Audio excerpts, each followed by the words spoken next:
Во оваа тема ќе зборуваме за електронските системи кај возилата. Прво ќе почнеме со ABS, после електронските системи за суспензија, како се поврзани и кои се придобивките од сите нив.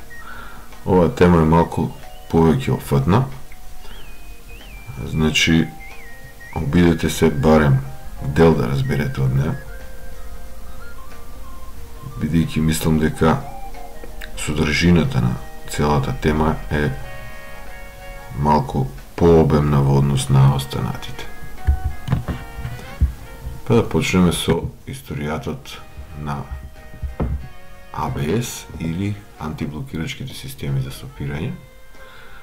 На сите вам ви се познати.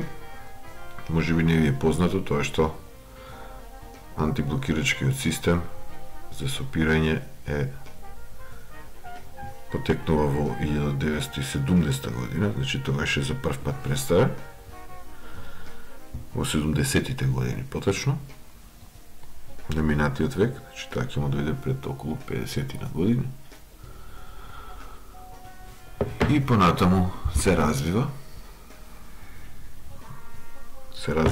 во насока на што попријатно управување и што постабилно возење.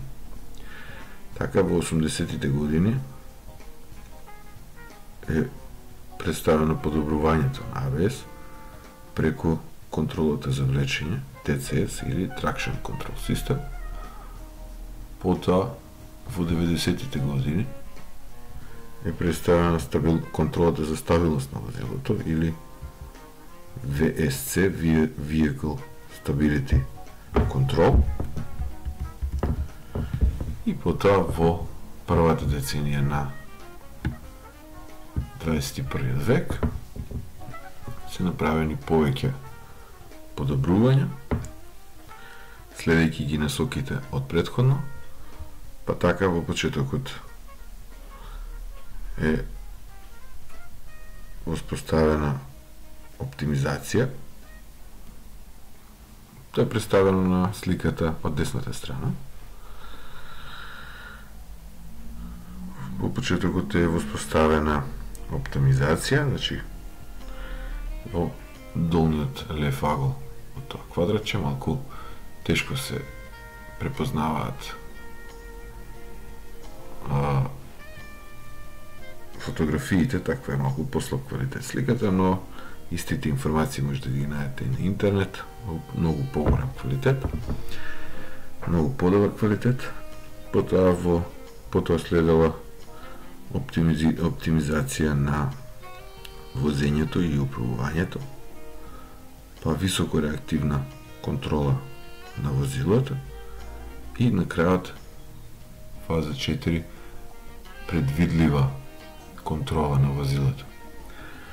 Не ги спомнавме во текот на 90-тите години и помошта при сопирање, значи Braking Assistance, BA кратенка, и активната контрола на ротација.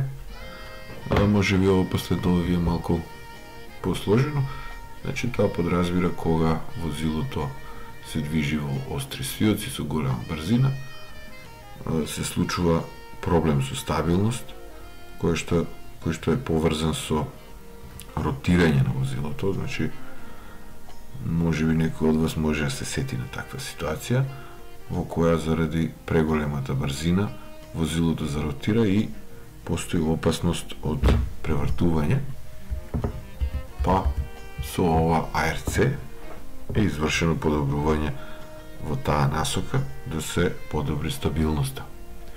Рековме последното нешто од 2010 кој што представено е предвидлива контрола на возилото, и тоа ви е веќе познато затоа што тоа е веќе старо 10 години.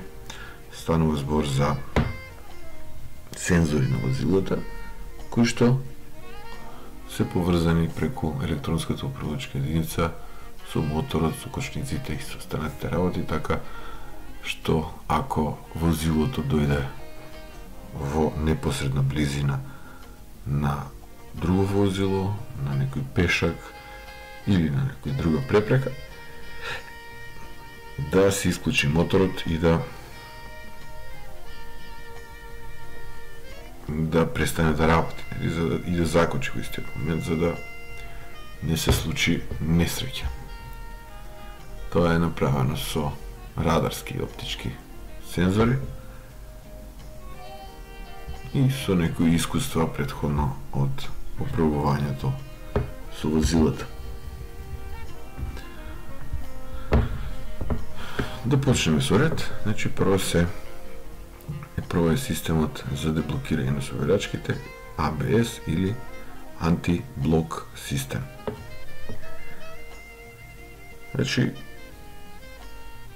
спомнеме некои од особините на овој ABS, овој систем за деблокирање на собирачките. Па така, во однос на системите кои што постоеле пред него, тој нуди подобра стабилност при движењето на возилото, односно поголема стабилност, со тоа што спречува блокирање на тркалата.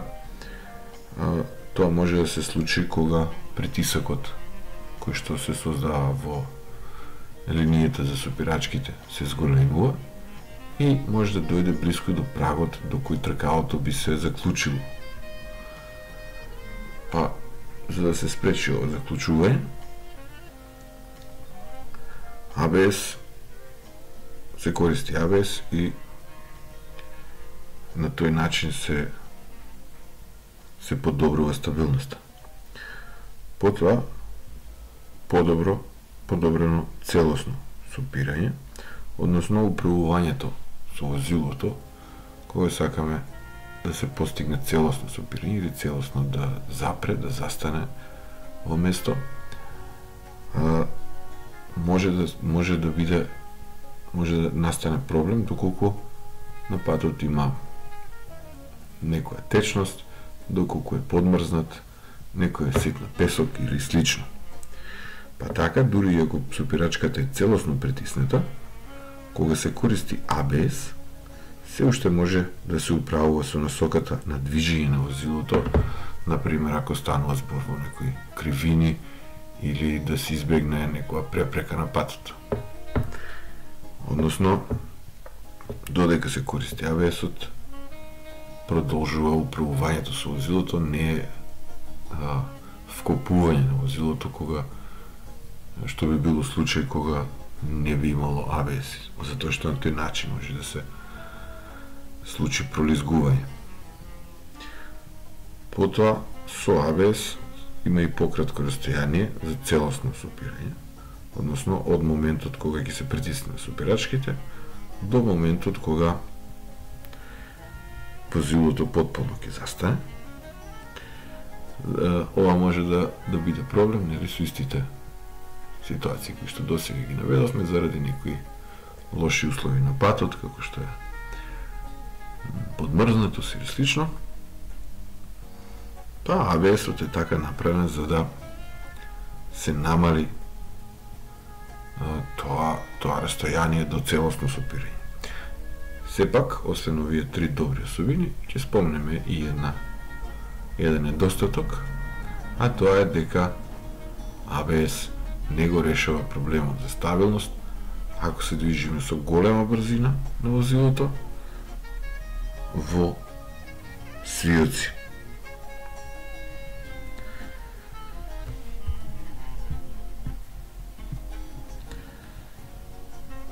Во тој случај, растојанието е секако подолго, отколку на сув пат со добро зафаќање, значи каде што гумата добро се зафаќа на површината на коловозот, бидејќи максималната можна сила на сопирање секогаш е одредена од коефициентот на триење помеѓу гумите и површината на патот. Значи, и покрај тоа што го подобрува сопирањето и стабилноста, сепак при голема брзина на возилото во свиоци или на лизгава површина има недостаток, ќе видиме понатаму некои начини на кои што овој недостаток се подобрува, значи се избегнува.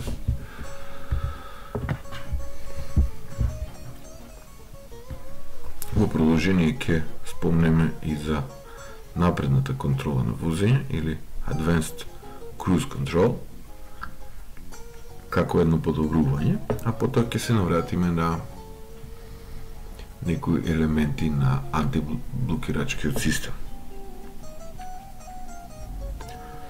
За да навлеземе во овој начин, во оваа контрола, прво ќе спомнеме дека автомобил што се движи по долг и стрмен пат може да има забрзување поради гравитацијата, па дури и кога не се притиска на газ. Имено, доколку ви е возилото во лер, дури да не притискате на газ, некогаш, ако е стрмен патот, може да се забрза возилото. И во тој случај, за да ја намалиме брзината, мораме да притиснеме на сопирачките. Тука е предноста на ова ACC, напредната контрола на возење, со тоа што ACC дава можност за автоматско користење на сопирањето секогаш кога забавувањето на возилото е несоодветно со притискањето на газ. ACC системот се состои од конвенционален систем за сопирање, значи со сопирачки, со погонски кружни цилиндри, вакуумско засилување, за случај доколку има потреба од силно сопирање и различни кочни линии. Тоа ќе го погледнеме на овој блок диаграм, кој што е на англиски, меѓутоа ќе го преведеме додека го објаснувам. Прво, да разграничиме дека постојат два начини на управување, два режими на напредна контрола на возење, тоа се нормално возење и контрола на возење. Па така, при нормално возење, овој систем, напредна контрола на возење, функционира како обичен систем за сопирање, односно, кога возачот ќе притисне на педалата на сопирачката, притисокот од течноста доаѓа до главниот цилиндар,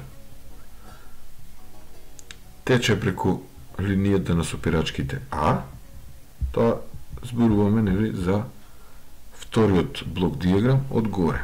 Тоа brake pedal е педалата за сопирање, главниот цилиндар е означен како master цилиндар, после него што иде, и потоа имаме две линии, горе е Б, а доле е А. Па така велиме дека при нормално возење возачот притиска на педалата за кочење, потоа се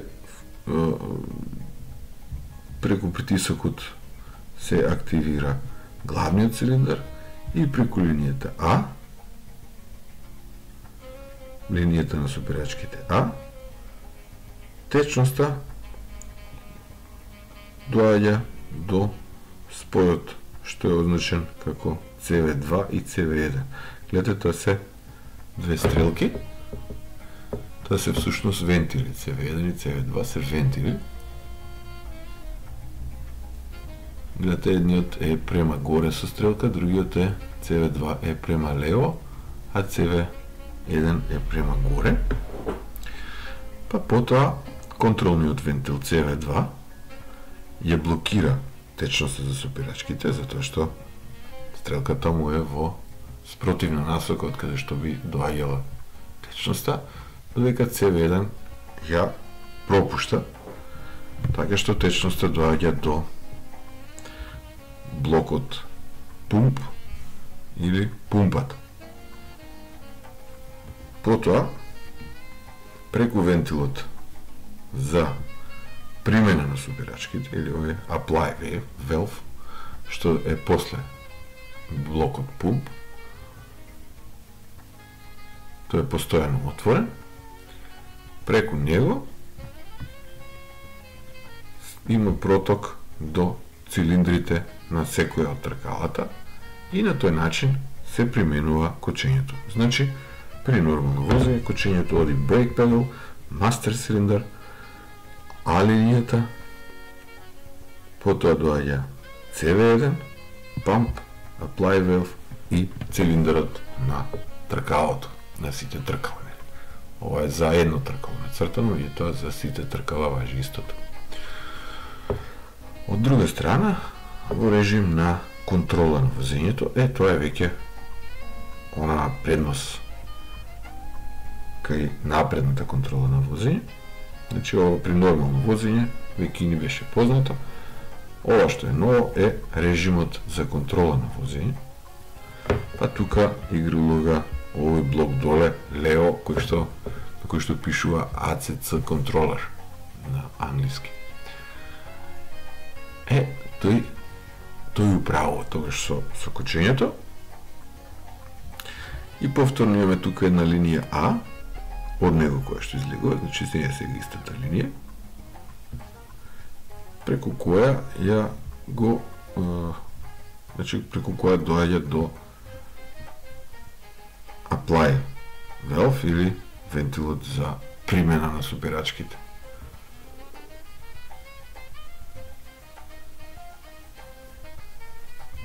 Значи, како се стекнува со информација? Кога да реагира, значи кога да користи линијата А, линијата на ACC контролерот,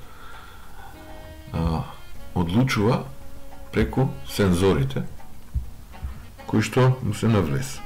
Па така имаме еден set wheel, еден влез set wheel, потоа speed sensor. Speed sensor е сензор за брзина, потоа brake pressure sensor.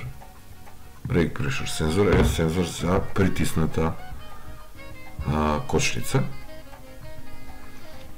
И сите тие преку соодветна листа на наредби, соодветна програма, ја активира некоја од линиите И, М, А и Б. А гледате према доле има и излез према throttle.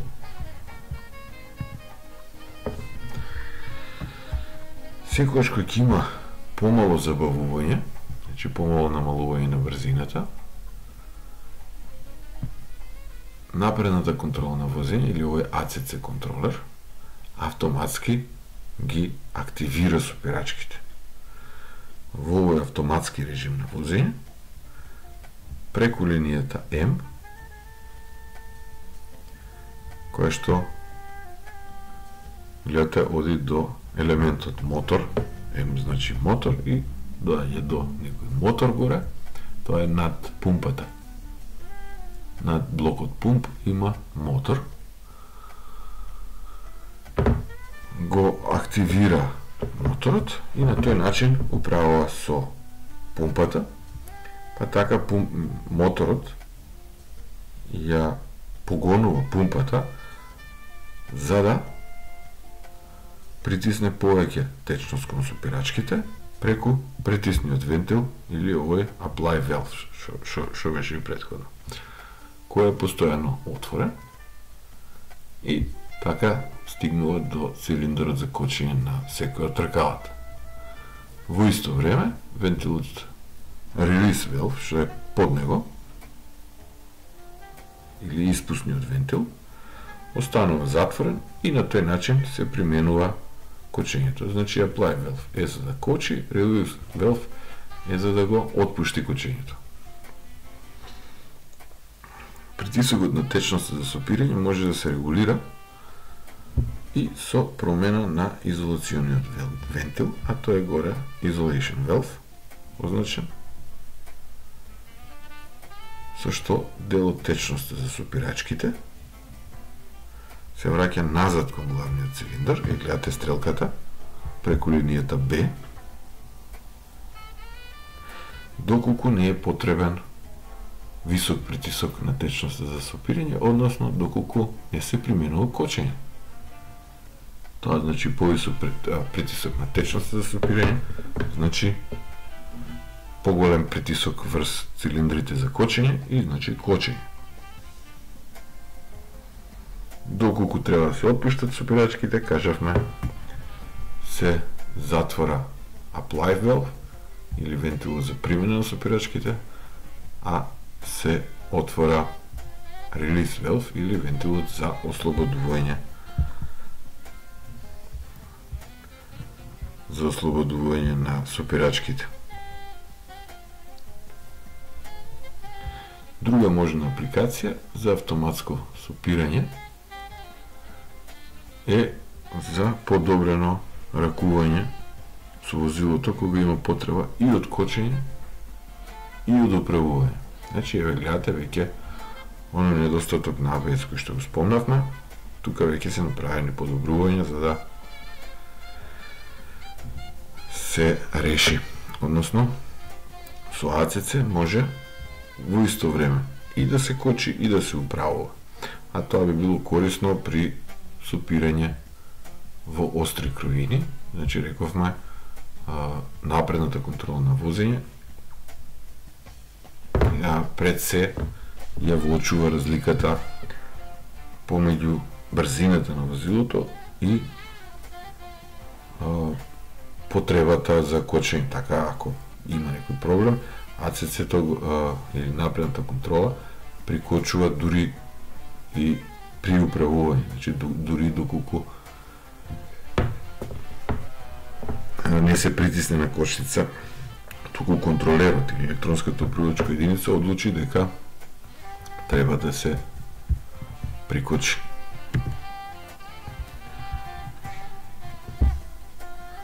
Добро, системот се состои од овечен систем за сопирање со погонски цилиндри, вакуумско засилување за силно сопирање и неколку кочни линии. Тоа го кажавме во претходниот слайд. Вакуумското засилување се наоѓа над главниот цилиндар или над мастер цилиндарот, кој што служи за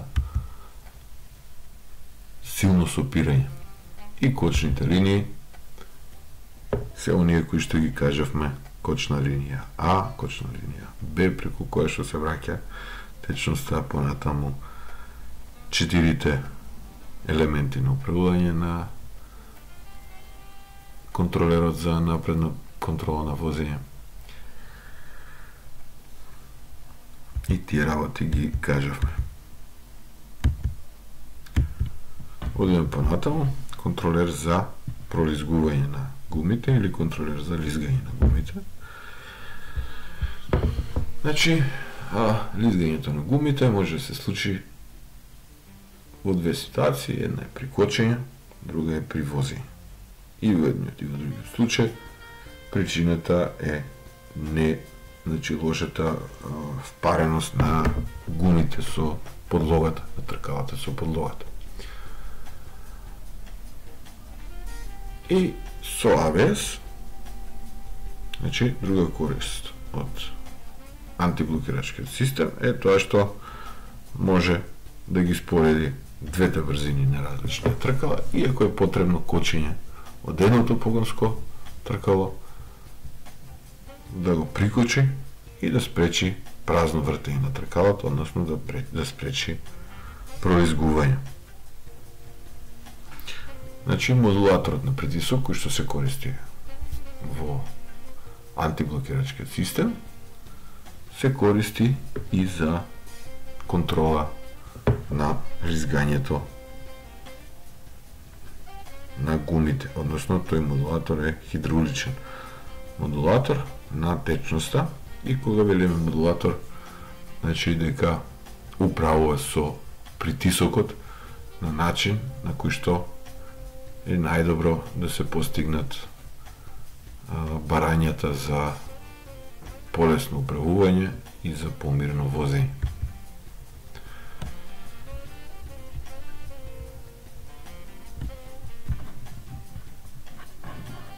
Добро, после ќе спомнеме повеќе за контролерот за пролизгување Или ајде сега беше, ајде. Контролерот за пролизгување, друго, значи рековме се основа на електрониката на ABS, на антиблокирачкиот систем, користи хидравличен модулатор за управување со притисокот при кочење. Значи ABS електрониката има способност да изврши споредување на брзините на две различни тркала, обично на погонските тркала, дали се тоа предни или задни, ако е на преден погон на двете предни тркала, ако е на заден погон на двете задни тркала, и да спореди, значи, да ги спореди брзините на двете тркала и да утврди или да одлучи дали е потребно кочење на едно од погонските тркала, за да се спречи празно вртење на тркалото. Празно вртење на тркалото секако подразбира дека стана збор за лизгање или она популарно шлајфување што го кажува. И тоа би било од прилика за контролерот. Реков ќе разгледаме полесна. Електронскиот систем за суспензија. Сега ова ќе ново, значи електронскиот систем за суспензија служи за стабилизирање на движењето на каросеријата при движење на тркалата по некој нерамен пат. А со тоа се постигнува помирно возење, значи да не се скока колата, да не се треска, и полесно управување, односно да ја возиме колата во насока во која што сакаме да се движи. Порано, постарите системи на суспензија биле изведени на тој начин што се правил компромис помеѓу померното возење и полесното управување. Меѓутоа, мирното возење се однесува на, рековме, на движењето на возилото или на каросеријата на возилото, на шасијата. Поради тоа што останува збор, системот за суспензија е подсистем на е дел од каросерискиот систем, не е од моторниот систем или од другите, не е од каросерискиот систем.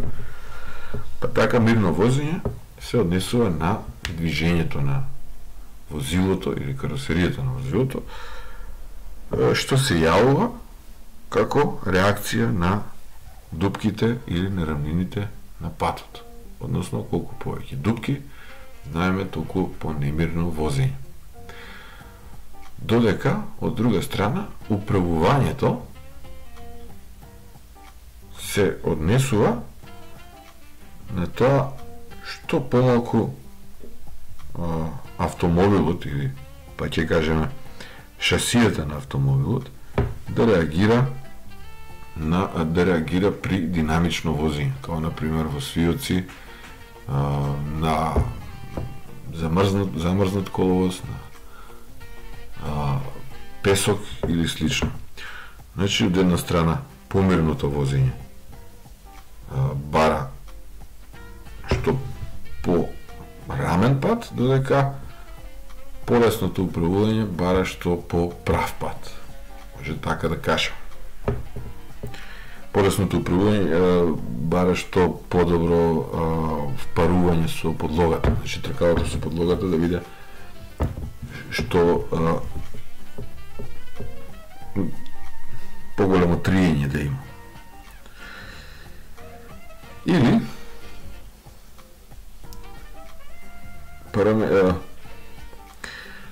значи доколку ги избегнеме неравнините со тоа што ќе ставиме посилни амортизери, значи кои што ќе го амортизираат возилото, тогаш ќе имаме проблем со управувањето, затоа што во свиоци ќе може да се случи превртување заради тоа што амортизерите се помеки. И обратно, доколку ставиме потврди амортизери за полесно да се управува возилото во свиоци, тогаш ќе има проблем со нерамнините, видејќи колку се потврди амортизерите, толку понемирно ќе биде возењето. Па така, постарите системи на суспензија и најверојатно многу од вас тоа веќе го знаете, дека постигнуваат компромис меѓу двете барања, односно амортизерите се поставуваат на пола, па така имаме доволно мирно возење и доволно лесно управување. Сепак ниту едното, ниту другото не е целосно добро, туку е само доволно добро. Затоа е воведен електронскиот систем на суспензија, односно да има променлива суспензија, зависно од барањата на возилото. Односно, тој одлучува, контролерот одлучува дали ќе треба да биде суспензијата помека, доколку автомобилот се вози по нерамнини, или потврда доколку автомобилот се вози по остри свијоци и постои можност од превртување. Има две главни класи на електронскиот систем за контрола на суспензијата, а тие се активен систем за контрола на суспензијата и полуактивен. Полуактивниот систем е она што го нарекуваме дисипативен. Дисипатија значи троши, така некако да кажем. Односно полуактивниот систем за суспензија, потресите, значи кај полуактивниот систем, потресите кои се јавуваат заради нерамнините на коловозот, се абсорбираат од амортизерот, а амортизерот е управуван од микроконтролер. Значи, во овој систем, амортизацијата на амортизерите се регулираат така што ја абсорбираат, ја превземаат енергијата од потресите во согласност на условите за возење. Додека кај активниот систем за суспензија, енергијата од потресите се додава на системот за суспензија, така што се претвара во хидравличен или пневматски извор на енергија. Значи, онаа енергија која што од потресите се користи за да се постигне што помирно и што полесно возење, полесно управување при возењето. Значи, тоа е во однос на овие два системи. Активниот и полуактивниот. Сега малце ќе преминеме на физика. Мислам дека ова го имате до сега спомнато. А тоа е физичкиот механизам на заклучување на тракалата или изгање на возилото. Значи, повторно се навраќаме на антиблокирачкиот систем. На сликата имате горниот дел е тркалото погледнато отстрана, додека долниот дел е тркалото погледнато одгоре. Тие рецки се рецките на гумата. И овдека би спомнале три параметри, а тоа е аголната брзина или брзината со која што се врти тркалото. Омега е еднакво на пи RPM делено на 30, каде што RPM е бројот на вртежи на тркалото во една минута, пи е константа, 30 е исто константа. Линиската брзина следи, а тоа е брзината со која што се движи возилото, односно означена со U, гледате од страничниот поглед врз тркалото кон лево, ви означено со U. U е еднакво на R по омега, каде што R е радиусот на тркалото. И тоа исто познато од физика. И на крајот последниот параметр кој што ќе спомнеме, тоа е лизгањето, каде што лизгањето е процент, тоа 100% стои за тоа дека е процент од разликата, гледате, U минус омега по R. Сега ќе видиме, значи овдека станува збор доколку аголната брзина се разликува од линиската брзина. А кога би се разликувала аголната брзина од линиската? Доколку се лизга возилото. Така и затоа S е коефициент за лизгање. Доколку линиската брзина е еднаква на R по омега, како што е во равенката, значи возилото се движи со целата аголна брзина на тркалото, односно колку тркалото се врти, колку тркалото се врти повеќе, толку возилото се движи побрзо, тогаш би имале лизгање 0, затоа што во тој случај U е еднакво на R по омега. И горе во броителот на односот кај лизгањето во S, U минус омега по R би било 0. Лизгањето се јавува кога U минус R по омега не е 0, односно имаме голема аголна брзина, али ниската брзина не е толкова.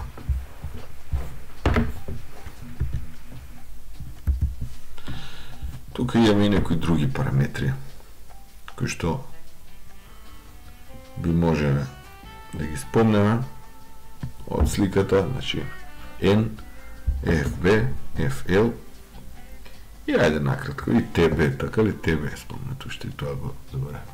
Накратко за нив, значи TB е вртежниот момент кој што се создава како спротивен на ротацијата на тркалото, односно TB е вртежниот момент на сопирачките. Така што доколку се применат сопирачките, се применува вртежен момент TB, кој што е означен на страничниот поглед врз тркалото. Потоа имаме FB, тоа е силата на која го забавува возилото. Гледате, FB е во спротивна насока од U, од линиската брзина, и FB е поврзано со TB, значи со вртежниот момент на сопирачките. Па од тука, нели, колку сопирачките има поголем вртежен момент, толку силата која што влијае врз тркалото е поголема, односно FB е поголема. Потоа имаме FL. Сега одиме на прегледот на тркалото од горна страна.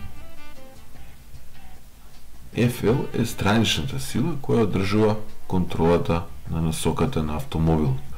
Односно, со FL управуваме со воланот или со управувачот за правец на движење на возилото. FL исто така е значена доколку станува збор за превртување, доколку станува збор за лизгање во страна и така натаму. И останува уште N. N е можеби онаа величина која што не е најкарактеристична за овој случај, односно тоа е нормалната сила која действува на допирната површина на гумите со патот. Значи, колку е поголема оваа нормална сила меѓу допирната површина на гумите и патот, толку помало лизгање може да се случи. Во поглед на овие работи дефинираме и FB и FL како сопирачка и странична сила, односно сила со која што се сопира.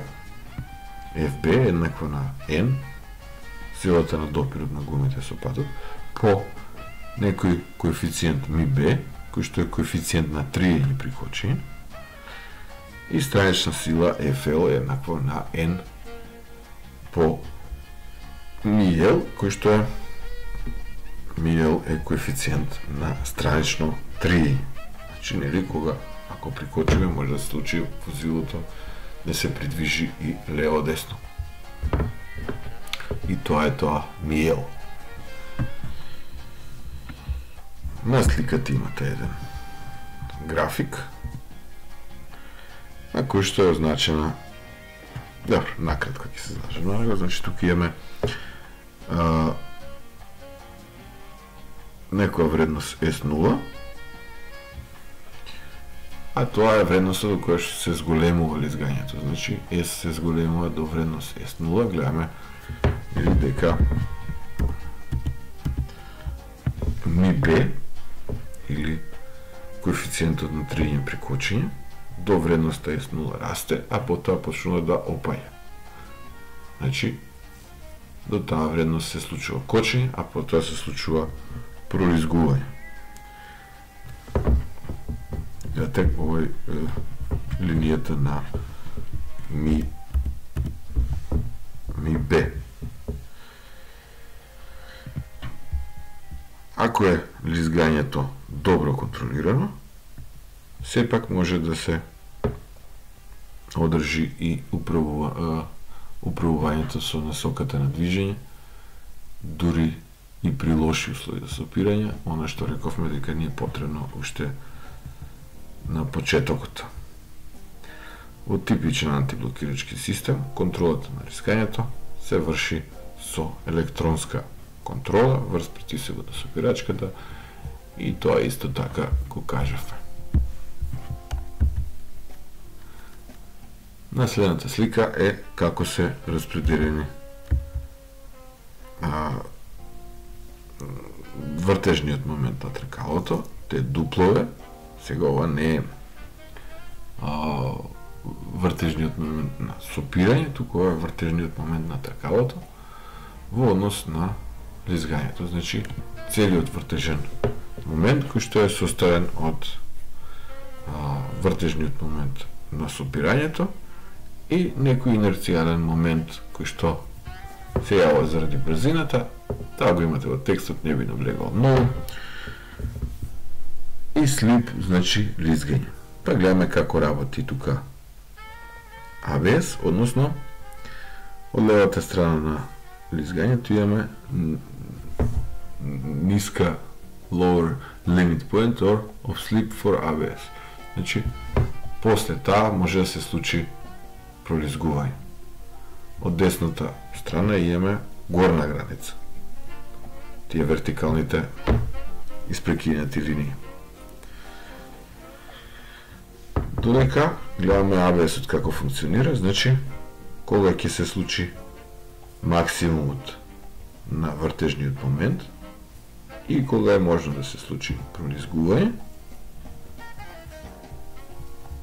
преку долната испрекината стрелка од лево кон десно што оди, increasing slip, значи се зголемува можноста за пролизгување, се активира преку електронската контрола reducing slip или испрекинатата стрелка која што оди кон лево и на тој начин се држи во вредноста на максимумот на вртежниот момент, односно кога вртежниот момент е максимален, полесно ни е управувањето со возилото.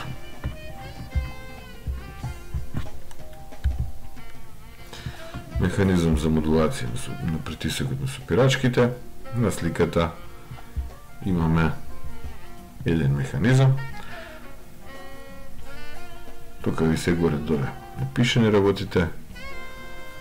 Можете да се обидете да најдете околу ова нешто повеќе или евентуално да направите една презентација, затоа што ако ги исчитам овие работи, мислам дека нема да ви помогне многу. А ова е една цела проблематика која што би можела одделно да се разгледува. На овој график е представено кочењето со ABS, односно од кога ќе почне кочењето, тоа од левата страна, од оската каде што е нацртана, до stop time или времето кога ќе застане возилото целосно. Па така, најгорната линија, car speed, е брзината на возилото, како се намалува со антиблокирачки систем. Потоа под неа линијата е брзината. Тркалото како се намалува, значи гледате, оди на некој минимум, значи прикочува, па потоа се отпушта, повторно прикочува, повторно се отпушта кочницата, повторно прикочува, се додека не запре. Најдолу е представен притисокот на кочниците, значи притисокот за да биде ваков се модулира, рековме, со хидравличен модулатор, значи се контролира опрувувањето со кочниците, со притисокот, за да се добие некоја ваква крива и за да се постигне што помало време на целосно запирање. Накратко за сензорите за брзина. Сензор служи за да измери брзината на тркалото со која се врти тркалото. Тоа рековме таа омега, а од таа омега после тоа можеме да ги представиме и останатите величини, значи еден од битните елементи е сензорот за брзина на тркалото. Овдека сензорот ни е поставен радијално, тоа значи во насока на радиусот на тркалото, не во насока на оската на тркалото, туку во насока на радиусот, односно во насока на оската се нарекува аксијално, во насока на радиусот се нарекува радијално. Така што овој сензор е поставен радијално и е составен од сензор кој што се означен со 1, потоа со 2 е означен запчаник, со 3 е означен диск, дискот за сопирање. Значи тоа е еден пример за сензор. Сега ќе видиме сензори кои што се пасивни сензори, значи сите сензори може да бидат активни и пасивни. Пасивни се доколку доколку немаат потреба од напојување, додека активни се доколку имаат потреба од напојување, односно зрачат, емитуваат некој сигнал. Пасивните само мерат, значи се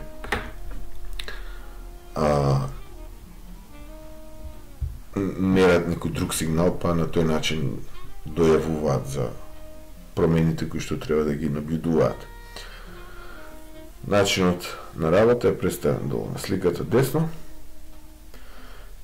и само ќе ви ги исчитам овие, мислам дека е лесно за разбирање.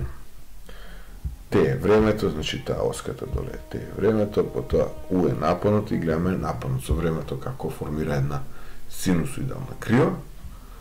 Н тоа е внатре во сензорот, значи со N е означен северниот пол, магнет со северен пол, со Е се означен јужен пол на магнетот, со 1 и 2 се означени постојани магнети, со 3 јадро од меко железо, тоа најчесто се става во електромагнетите за да функционираат како такви, со 4 е намотката од тој електромагнет и со 5 е завесот на српчаникот. Значи, завесот на српчаникот е истиот овој, кој што е означен со 2, за тој станува збор.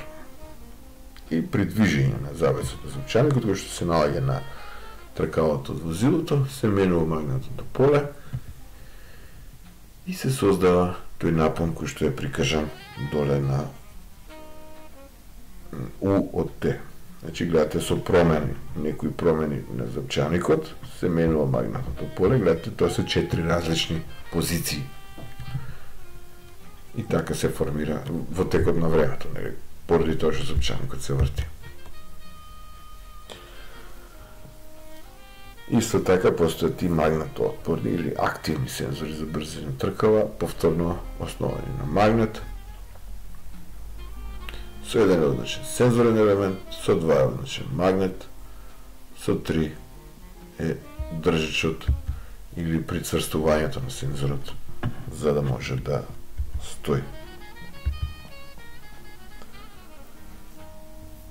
Не ни остана многу време да разгледаме за вентилите кај АВС, кои што се една од главните елементи, рековме, тие служат за пропуштање и за управување воопшто со течност од сопирачките. Тука со еден е означен нормално отворен вентил, тоа е оној apply valve кој што спомнавме пред некој слайд. Со 2 е означен нормално затворен вентил, тоа е release valve. Значи вентилот низ кој што се ослободува сопирачката. Со еден е вентилот со кој што се применува сопирањето. Со А е приклучок за активирање, за активатор, значи преку линијата А се активира вентилот 1 и на тој начин се врши кочење. Со R е означена повратната линија, значи доколку се активира вентилот 2, односно се прекине со кочењето, преку R течноста се враќа во резервоарот и CV е контролен вентил за тие два случаи. Тука имаме представена една хидравлично електронска контролна единица или наречена кратенка HECO. Таа е составена од електричен мотор на кој што работи, на кој што се предвижува таа хидравлика, значи се управува со хидравликата со тој електричен мотор означен со 1, со 2 е означен хидравличниот блок, тука се поврзувањето на различните кочни линии и течност за кочење, и со 3 е означен делот за прикачување на хидравлично контролната единица на возилото, и во него е воедно сместена и електрониката со која што се врши управувањето со моторот, испраќаат сигнали и така натаму. Хидравлично-електронската контролна единица секако мора да биде поврзана со сопирачките, но оваа слика е даден пример за патничко возило со погон на предните тркала и диагонална распределба на силите на сопирање, односно ако забележувате од десната страна ФР значи предно десно тркало, РЛ значи задно лево тркало. Така од тука е таа диагонална распределба или левата страна на сликата ФЛ front left предно лево тркало и РР rear right или задно десно тркало, повторно диагонална распределба. Со погон на предни тркала, значи погонот дека е на front left и front right, односно на предното лево и предното десно тркало. Со црните линии е означено, значи веќе имаме, значи ова HECO е за повеќе системи, па така со црните линии е означен диаграмот на хидравличните кола на ABS, односно кочните линии за ABS со потемни црни линии, додека со сиви линии е означен диаграмот на дополнителни компоненти за TCS, рековме Traction Control System или ESC. Еве во приложение еден пример за ESC, електронска контрола на стабилност, повторно и за ова како и за претходната слика која што ви спомнав. Не би било лошо да изработите некоја презентација, че да се разработи како да се разгледа и да се разработи како ова функционира и сите заедно да ги разгледаме тие работи. Тоа беше тоа, малку подолг подкаст. Сепак можеше да биде и многу подолг и од ова. Со оглед на материјалот, се надам дека беше интересно. Ако нешто имате проблем со разбирање, ми стоам на располагање да ви ги појаснам оние работи кои што не се баш најјасни.